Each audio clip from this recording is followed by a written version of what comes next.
हाय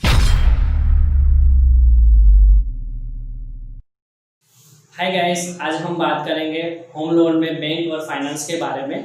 तो अभी मैं आपको बैंक और फाइनेंस के बारे में ज़्यादा इन्फॉर्मेशन देते हुए मैं आपको बताना चाहूँगा कि इसमें जो हम फर्स्ट टॉपिक जो है comparisons to bank and finance के बारे में भी मैं आपको बताऊँगा। बैंक्स की मैं आपको बात करूँ अगर, तो उसमें कौन कौन से बैंक और फाइनेंस में कौन कौन सी सेक्टर्स आते हैं।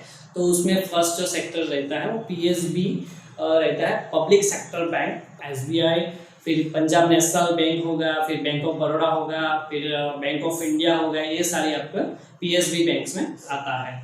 एंड सेकंड जो है वो प्राइवेट बैंक रहती है, जैसे कि HDFC हो गई, एक्सिस हो गई। ये सारी बैंक्स जो है वो प्राइवेट सेक्टर्स में आती है।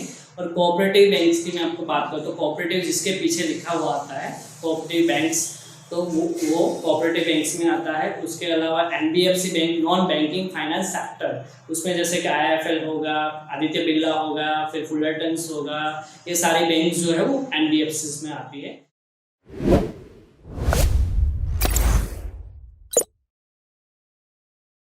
अब हम बात करते हैं डॉक्यूमेंटेशंस की। डॉक्यूमेंट में क्या क्या हमें रिक्वायर्ड्स है लोन के रिगार्डिंग। तो उसमें डॉक्यूमेंटेशंस में मैं आपको बात करूँ तो उसमें रहता है KYC और income document, investment and liabilities. तो KYC की मैं बात करूँ तो KYC में आपको पैन कार्ड और आधार कार्ड, ये जो है वो आपको KYC में रहेंगे। एड्रेस प्रूफ जो है, एड्रेस प्रूफ में आपको आधार कार्ड, इलेक्शंस कार्ड, फिर बैंक पासबुक, फिर रेंट एग्रीमेंट, उसमें ऑथोराइज का हमें जो भी मतलब ओनर है उनका हमें लाइट बिल या तो वेरा पावती भी होना चाहिए। उसके अलावा मैं बात करूँ आपको तो केस कनेक्शन भी वैलिड है एड्रेस प्रूफ के लिए। पासपोर्ट हो गया और ये सारे ड्राइविंग लाइसेंस, ETC, ये सारे डॉक्यूमेंट्स आप एड्रेस प्रूफ में दे सकते हो। उनके अलावा मैं आपको बात करूँ इनकम डॉक्यूमेंट्स के बारे में, तो इनकम डॉक्यूमेंट्स में आपको रिक्वायर एक तो ऑर्गेनाइजेशंस डॉक्यूमेंट्स रहते हैं, एक अनऑर्गेनाइजेशन डॉक्यूमेंट्स रहते हैं। जैसे मैं आपको अनऑर्गेनाइजेशंस के बारे में थोड़ा बात करूँ तो उसमें जैसे केस सैलरी आती हो, विदाउट IT रिटर्न्स हो, ये सारा जो है वो अनऑर्गेनाइजेशंस कंपनी हो गई। और ऑर्गेनाइजेशन कंपनी जैसे कि प्राइवेट लिमिटेड कंपनी से डायरेक्टर फर्म्स है वो, जिसमें उसमें रिटर्न्स वगैरह सब रहता है। तो मैं आपको आगे बात करूँ PSB बैंक जैसे है, उसमें आपको ऑर्गेनाइजेशंस जो बैंक ऑर्गेनाइजेशंस कंपनीज में जो जॉब या तो बिजनेस है उनका, तो उनको हम PSU बैंक में से लोन कर सकते हैं। PSB मीन्स SBI हो गई, BOB हो गई, BOI हो गई, नेशनलाइज बैंक जो भी है वो PSB पब्लिक सेक्टर बैंक। और प्राइवेट सेक्टर बैंक की भी मैं बात करूँ तो कोई बैंक्स प्राइवेट सेक्टर बैंक में ऑर्गेनाइजेशन डॉक्यूमेंट्स को भी लोन देती है। बट रेट ऑफ इंटरेस्ट में थोड़ा हाई रहता है। रेट ऑफ इंटरेस्ट की जानकारी मैं अभी आपको बताने वाला हूँ।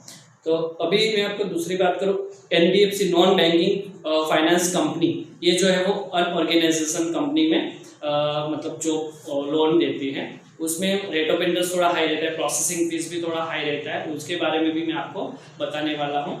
तो ये हो गया डॉक्यूमेंटेशंस के बारे में। डॉक्यूमेंटेशंस में हमें जो मिनिमम, मैं आपको ऑर्गेनाइजेशन कंपनी की बात करूँ तो उसमें मिनिमम मतलब हमें लोन चाहिए तो रेट ऑफ इंटरेस्ट भी कम रहता है उसमें, और प्रोसेसिंग फीस और ये सब में PSB public sector bank loan मिलता है। तो उसमें आपको मिनिमम जो है 6 मंथ का सैलरी स्लिप, अगर आपको पर मंथ अलग अलग सैलरीज आती है, मैं आपको सैलरी की बात करूँ तो अलग अलग अगर सैलरी आती है तो हमें 6 मंथ की सैलरी स्लिप चाहिए। अगर सेम आती है हर मंथ सैलरी, वेरिएबल नहीं है, तो आपको 3 मंथ्स की सैलरी स्लिप चाहिए होगी। और वो हर एक बैंक का अलग अलग नॉर्म्स रहता है, डिपेंड ऑन नॉर्म्स। उस हिसाब से हम लोग जो है डॉक्यूमेंटेशंस में सैलरी स्लिप लेते हैं। और सैलरी में और आगे मैं बात करूँ तो उसमें फॉर्म नंबर 16 की रिक्वायरमेंट रहता है, डिपेंड ऑन बैंक। कोई बैंक्स में 1 ईयर का भी चलता है, कोई बैंक में 3 इयर्स का मांगते हैं, डिपेंड ऑन बैंक। और आगे मैं आपको बात करूँ उसमें 6 मंथ का हमें बैंकिंग भी चाहिए होगा, जिसमें हमारी सैलरी क्रेडिट होती है। तो वो सैलरीज जो क्रेडिट होती है वो उनका स्टेटमेंट भी हमें चलता है। और पासबुक हो अगर क्लियर कॉपी तो पासबुक भी हमें चलेगा। और आगे मैं आपको बात करूँ उसके रिगार्डिंग तो आपको प्राइवेट सेक्टर एंड PSB आपको स्टेबिलिटी भी बैंक मांगती है। कोई बैंक 1 ईयर का स्टेबिलिटी मांगती है, कोई बैंक 3 इयर्स का मांगती है, कोई बैंक 2 इयर्स का मांगती है, depend on bank. PSB private sector bank, तो उसमें आपको कंफर्मेशन लेटर हो गया फर्स्ट, फिर अपॉइंटमेंट लेटर हो गया, फिर आई कार्ड हो गया, फिर कोई कंपनीज में ऐसा है कि सैलरी स्लिप में भी डेट ऑफ ज्वाइनिंग जो है वो आता है, तो वो भी आपको चलता है। ये हो गया सैलरी बेस्ड इनकम डॉक्यूमेंटेशन। आगे मैं आपको बात करूंगा अभी सेल्फ एम्प्लॉयड कैटेगरीज के एम्प्लॉयज़ के बारे में, डॉक्यूमेंट के बारे में। तो उसमें मैं आपको लास्ट 3 इयर्स का हमें आईटी रिटर्न्स चाहिए होगा। अगर वो प्रोप्राइटर या पार्टनरशिप फार्म से, उसमें डायरेक्टर फार्म से, प्राइवेट लिमिटेड कंपनी से, तो अलग अलग मतलब डॉक्यूमेंटेशंस रहता है। अभी इसमें लास्ट 3 इयर्स का आईटी रिटर्न, अगर प्रोप्राइटर फार्म की मैं बात करूँ तो उसमें आपको लास्ट 3 इयर्स का आईटी रिटर्न्स और एस्टैब्लिश लाइसेंस लाइक गुमास्तारा हो गया, जीएसटी हो गया, फिर अभी आधार उद्योग लाइसेंस भी सम कंपनीज में, सम बैंक्स में वैलिड गिना जाता है, तो वो भी वैलिड है। तो वो हमें एस्टैब्लिश एक बिजनेस के लिए डॉक्यूमेंटेशन रिक्वायर्ड रहेगा। अगर पार्टनरशिप फार्म्स है तो उसमें आपको पार्टनरशिप डीड रहेगा और उसमें जितने भी पार्टनर्स हैं उनके आईटी रिटर्न्स लगेंगे, कंपनी के रिटर्न्स लगेंगे लास्ट 3 इयर्स के, फिर उनका भी खुद का लास्ट 3 इयर्स का आईटी रिटर्न्स लगेगा। उसमें भी आपको एक्स्ट्रा जो है वो पार्टनरशिप डीड एक होती है और उनके अलावा जो कंपनीज का जो बैंकिंग है वो लास्ट 1 ईयर का लगेगा। और सेम वही लास्ट 1 ईयर का बैंकिंग आपको प्रोप्राइटर फॉर्म में भी लगेगा। अगर करंट अकाउंट है तो करंट अकाउंट एंड सेविंग का दोनों का लगेगा। अगर करंट अकाउंट नहीं है तो सेविंग अकाउंट का आपका लगेगा, ये लगेगा प्रोप्राइटर फॉर्म्स में। पार्टनरशिप फॉर्म्स में उनका करंट अकाउंट है तो उसमें भी वो लास्ट 1 ईयर का लगेगा अपडेटेड बैंकिंग। ये हो गया आपका पार्टनरशिप डीड के बारे में। अभी मैं आपको और भी प्राइवेट लिमिटेड कंपनीज है उनके रिगार्डिंग भी डॉक्यूमेंटेशंस, उसमें भी आपको एमओयू और सेम ही लगता है डॉक्यूमेंट्स वैसे। जैसे डायरेक्टर के डॉक्यूमेंट्स जो है उनके लास्ट 3 इयर्स के आईटी रिटर्न्स और बैंकिंग लास्ट 1 ईयर का, और उसमें करंट अकाउंट भी चाहिए और सेविंग। अगर डायरेक्टर को हमने एक गारंटर के तौर पे लिया है तो हमें डायरेक्टर के भी डॉक्यूमेंट्स लगेंगे, उनके भी लास्ट 3 इयर्स के आईटी रिटर्न्स लगेंगे और लास्ट 1 ईयर का सेविंग बैंक का स्टेटमेंट भी लगेगा या पासबुक हो तो वो जो भी है अपडेटेड। अगर उनको गारंटर नहीं लिया है तो हम लोग लास्ट 3 इयर्स का कंपनी का जो डायरेक्टर फर्म से उनका लास्ट 3 इयर्स का आईटी रिटर्न्स ले सकते हैं और लास्ट 1 ईयर का बैंकिंग ले सकते हैं। उसमें एक एडिशन डॉक्यूमेंट की बात करो तो एमओयू लगता है डॉक्यूमेंट में। और आपको बात करो जो कंपलसरी नहीं है उसमें आपको रहेगा एक इन्वेस्टमेंट डॉक्यूमेंट एंड लायबिलिटीज के डॉक्यूमेंट। इन्वेस्टमेंट डॉक्यूमेंट अगर आप जैसे म्यूचुअल फंड होगा, एलआईसी हो गई, ये सब आपका इन्वेस्टमेंट डॉक्यूमेंट होगा। अगर इन्वेस्टमेंट डॉक्यूमेंट आप देते हो तो पीयूसी बैंक में और प्राइवेट सेक्टर बैंक में वो कंपलसरी नहीं है, बट उसके आपके क्रेडिट जो है वो सही रहता है। और उसके अलावा मैं बात करूँ लायबिलिटीज की, जैसे आपका आगे कोई लोन चल रहा है, जैसे कार लोन हो गया, पर्सनल लोन हो गया, आगे कोई होम लोन चल रही है, 2 व्हीलर लोन हो गई, कोई भी लोन आपका चल रहा है तो उनका हमें स्टेटमेंट चाहिए स्टार्ट टू टिल डेट, जब से आपने लोन लिया है तब से लेके अभी तक का। तो वो हमें स्टेटमेंट भी लगेगा। अगर वो आपका एक्स्ट्रा डॉक्यूमेंट में है, वो ज़रूरी नहीं है कि आपको लगेगा ही लगेगा। उसमें ऐसा अगर आपका लोन चल रहा है तो आप दे सकते हो, तो उसमें क्या है कि वो क्वेरीज नहीं आएगी। पहले हमने बात किया कंपैरिजंस के बारे में, उसके बाद हमने बात किया डॉक्यूमेंटेशंस के बारे में। अब हम बात करेंगे रेट ऑफ इंटरेस्ट के बारे में। अभी जो रेट ऑफ इंटरेस्ट चल रहा है PSB comparative to other banks, private bank हो गया, एनबीएफसी हो गया, फिर कोऑपरेटिव बैंक्स हो गया, कंपेरेटिव टू अदर बैंक्स आपको मैं बात करूँ तो पीएसबी से कम रेट ऑफ इंटरेस्ट चल रहा है। उसके बाद मैं आपको बात करूँ तो प्राइवेट सेक्टर बैंक्स जितनी भी है लाइक एचडीएफसी, एक्सिस, आईसीआईसी, इसमें सब मतलब comparative depend on customer profiles rate of interest रहता है। उसके बाद कोऑपरेटिव बैंक में भी मीडियम रेट ऑफ इंटरेस्ट चल रहा है और प्राइवेट सेक्टर में भी मीडियम रेट ऑफ इंटरेस्ट चल रहा है। सबसे कम आप पीएस बैंक में रेट ऑफ इंटरेस्ट रहेगा और सबसे हाई में आपको बात करो तो NBFC, non banking finance company, उसमें सबसे ज़्यादा आपको रेट ऑफ इंटरेस्ट लगेगा। अभी हम बात करते हैं सर्विसेज के बारे में। सर्विसेज में मैं आपको बात करूँ तो पीएस बैंक जो है उसमें आपको सर्विसेज का थोड़ा इश्यूज रहता है नेशनलाइज्ड बैंक में, और प्राइवेट सेक्टर बैंक है उसमें आपको सर्विसेज अच्छी मिलती है। और उसके बाद कोऑपरेटिव बैंक में भी मीडियम आपको सर्विसेज मिलती है, वैसे अच्छी मिलती है। और एनबीएफसी जो है उसमें भी आपको सर्विस अच्छी मिलती है। तो अभी प्राइवेट सेक्टर बैंक जो है उसमें आपको सर्विसेज में मैं आपको बात करूँ तो उसमें क्या है कि स्टाफ और ये सब का टारगेट्स एंड सब रहता है, उसके लिए उनका सर्विसेज जो है वो बहुत ही अच्छा रहता है।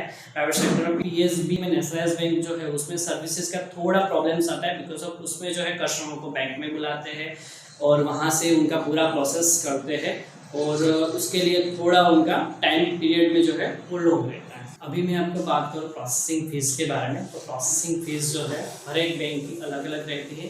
पीएसबी रहता है पब्लिक सेक्टर बैंक, तो उसमें आपको जो है प्रोसेसिंग फीस कम रहती है, बट उसके लीगल चार्जेस जो है वो थोड़े ज़्यादा रहते हैं, उसके बारे में हम आपको आगे बताएंगे। अभी मैं आपको प्राइवेट सेक्टर की बात करूँ तो उसमें प्रोसेसिंग फीस कम रहती है और पब्लिक सेक्टर बैंक जो है उसमें थोड़ा प्रोसेसिंग फीस का ज़्यादा रहता है। कोऑपरेटिव बैंक में भी थोड़ा जो प्रोसेसिंग फीस है वो ज़्यादा रहेगा। और एनबीएफसीज बैंक है जो नॉन बैंकिंग फाइनेंस सेक्टर, उसमें भी आपको प्रोसेसिंग फीस जो है वो ज़्यादा, बहुत ही ज़्यादा रहता है। उसमें प्रोसेसिंग फीस में आपको बात करूँ अप्रोक्सीमेटली तो 1 से 3% तक अप्रोक्सीमेटली चार्ज रहता है प्रोसेसिंग फीस का। अभी हम बात करेंगे वैल्यूएशंस के बारे में। जो प्रॉपर्टी की वैल्यूज है उन पे भी लोन जो है वो 2 तरीके से डिपेंड करता है। एक तो income criterias and second criterias जो है वो वैल्यूएशंस के क्राइटेरियाज है। तो अभी मैं हम आपको वैल्यूएशंस के क्राइटेरिया के बारे में बताएंगे। वैल्यूएशंस जो भी होता है उस पर डिपेंड करता है प्रॉपर्टी की वैल्यूज में। पीएसबी बैंक है वो वैल्यूएशन के मामले में थोड़ा कम लोन्स प्रोवाइड करती है, बिकॉज ऑफ वो जो है वो सैलरी पे डिपेंड करता है। वो दस्तावेज जो है उस पर उनकी वैल्यू पे डिपेंड करता है। एक्स्ट्रा वर्क बहुत ही कम लेती है। जबकि प्राइवेट सेक्टर बैंक्स है जैसे कि एचडीएफसी हो गया, पीएनबी हो गया, एक्सिस हो गया, ये सारे बैंक्स जो है वो उसमें आपको डॉक्यूमेंटेशंस जो है वो उसमें प्रॉपर्टी वैल्यूज में आपको लोन मैक्सिमम मिल सकती है। उसमें एक्स्ट्रा वर्क भी हम लोग काफ़ी कंसिडर कर सकते हैं, तो उसकी वजह से प्राइवेट सेक्टर में हम लोग लोन काफ़ी ज़्यादा मिल सकती है। एंड कोऑपरेटिव बैंक की बात करो तो उसमें भी सेम नेशनल बैंक की तरह ही, मतलब उसमें प्रॉपर्टी वैल्यूज़ के ऊपर डिपेंड्स रहता है, तो उसमें भी लोन का हमें जो वैल्यूएशन के मुताबिक कम मिलता है। एंड एनबीएफसीज बैंक जो है नॉन बैंकिंग फाइनेंस कंपनीज, उसमें भी हमें जो है मतलब लोन ज़्यादा मिलती है comparative to others PUC bank. तो उस हिसाब से वैल्यूएशन के मुताबिक हमें लोन जो है वो काफ़ी मिल सकती है, डिपेंड ऑन बैंक। अभी हम बात करते हैं चार्जेस के बारे में। जो बैंक चार्जेस लेती है प्रीपेमेंट करने पे, अभी हर एक बैंक का प्रीपेमेंट चार्जेस अलग अलग रहता है। उसमें कहीं सारे बैंक्स जो है वो प्रीपेमेंट चार्ज नहीं लेती है। जैसे पीएसबी होगी उसमें भी आपको प्रीपेमेंट कोई चार्ज नहीं है। प्राइवेट सेक्टर बैंक में भी आपको कोई चार्ज नहीं है और कोऑपरेटिव बैंक में भी आपको कोई प्रीपेमेंट चार्ज नहीं लगता है। एनबीएफसीज बैंक जो है उसमें आपको डिपेंड ऑन फाइनेंस बैंक, उसमें आपको एनबीएफसी में आपको चार्जेस लगता है, वो आपको डिपेंड ऑन फाइनेंस। वो एनबीएफसी इसलिए डिपेंड ऑन फाइनेंस वो लोग चार्जेस लेते हैं। तो ये प्री क्लोजर चार्ज, जैसे प्रीपेमेंट आपको करना है, जैसे आपको ईएमआई आपका है 15,000, एक एग्जांपल दे रहा हूँ, जैसे आपका ईएमआई है 15,000 का, तो आप मिनिमम 15,000 तक पे कर सकते हो, मैक्सिमम लोन अमाउंट तक आप पे कर सकते हो। आउटस्टैंडिंग जितना भी है उतना पे कर सकते हो। उसमें कोई भी टाइम लिमिट नहीं है, आप कभी भी कर सकते हो। और उसमें एन्युअली भी कोई टाइम लिमिट नहीं है, साल में भी आप कभी भी कितना भी आप कर सकते हो, कितनी भी बार आप प्रीपेमेंट चार्ज कर सकते हो। लीगल चार्ज के बारे में बात करेंगे। लीगल चार्ज जो होता है वो पीएस बैंक में रहता है, लाइक नेशनलाइज्ड बैंक जैसे एसबीआई हो गया, बीओबी हो गया, बीओआई हो गया, उसमें क्या वो लोग मॉर्गेज कराते हैं। मॉर्गेज इट मीन्स कि आपका जो दस्तावेज जैसे किया है आपका, वैसे ही आपका दस्तावेज की तरह ही वो आपको एक रजिस्टर करना पड़ता है। उसमें बैंक का मैनेजर भी आपके साथ आता है और वहाँ पे एक मॉर्गेज डीड रेडी करते हैं, तो उसको बोलते हैं मॉर्गेज डीड। तो उसमें लीगल चार्ज आपका रहता है। जबकि प्राइवेट सेक्टर जो बैंक है उसमें आपको मॉर्गेज चार्ज कोई नहीं मिलता। कोई प्राइवेट बैंक जो है तो डिपेंड ऑन प्रॉपर्टी उस पर कराती है, वो डिपेंड ऑन प्रॉपर्टी पे डिपेंड करता है। वो अगर ओल्ड ज़्यादा प्रॉपर्टीज़ है या कुछ लीगल इश्यूज है तभी वो मॉर्गेज कराएगी, बाकी ऐसे प्राइवेट सेक्टर बैंक्स नहीं करवाती।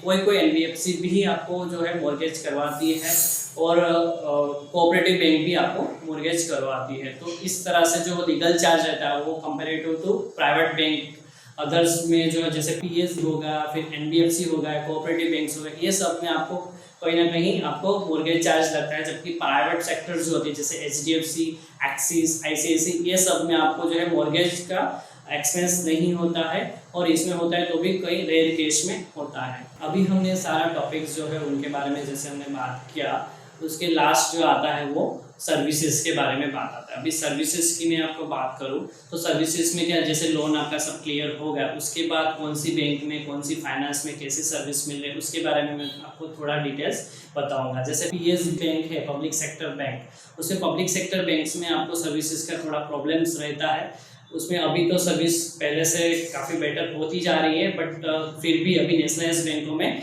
आफ्टर लोन आपको थोड़ा प्रॉब्लम्स रहता है। जैसे प्राइवेट सेक्टर बैंक है उसमें आपको सर्विसेज में कोई इश्यूज नहीं रहता है ज़्यादातर। उसमें जो है कस्टमर केयर सर्विसेज वगैरह, हेल्पलाइन नंबर्स वगैरह जो है कस्टमर को प्रोवाइड किया जाता है अच्छे से, मतलब उसमें सामने रिप्लाई भी दिया जाता है। जबकि पब्लिक सेक्टर में भी रिप्लाई दिया जाता है बट इतना अच्छा नहीं दिया जाता है comparative to private sector bank. और दूसरी में आपको बात करूँ कोऑपरेटिव बैंक में भी सेम आपको जो है थोड़ा सर्विसेज का थोड़ा इश्यूज रहेगा, उसमें भी और एनबीएफसी में भी आपको सर्विसेज का जो है ज़्यादा इश्यूज़ नहीं, बट थोड़ा उसमें भी इश्यूज़ रहता है comparative to other bank and finance. आपको बात करो तो प्राइवेट सेक्टर्स बैंक जो है उसमें आपका सर्विसेज में बहुत ही अच्छा रहेगा।